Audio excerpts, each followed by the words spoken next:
ఒక శ్రేష్టమైన కోరిక కోరుతూ ఉంది. ఏమైనా తెలుసా? ప్రభు దగ్గరికి వచ్చి అంటుందట, నీ రాజ్యములో నా కుమారుడిని నీ కుడి వైపున, మరొక కుమారుని ఎడమ వైపున కూర్చుండి పెట్టుకో అనుకొని యేసు ప్రభుని అడుగుతూ ఉంది. ప్రియమైన దేవుని బిడ్డలారా, శ్రేష్టమైన కోరిక, చాలా ఉత్తమమైన కోరిక. తల్లిదండ్రులు ప్రియులారా పిల్లల కొరకు ఎన్నో కలలు కంటారు. తల్లిదండ్రులు పిల్లల కొరకు ఎన్నో ఊహించుకుంటూ ఉంటారు వారి భవిష్యత్తును. ప్రియమైన దేవుని బిడ్డలారా, చాలా మంచిది.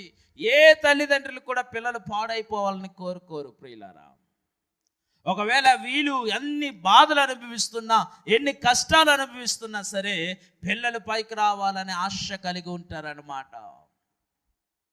అటువంటిది ఈ లోకంలో, ఎటువంటి లోకంలో జీవిస్తున్నామో తెలుసా? మనము యవనస్తులకు రక్షణ లేదు. ప్రియులారా, యవనస్తులు పాడైపోతూ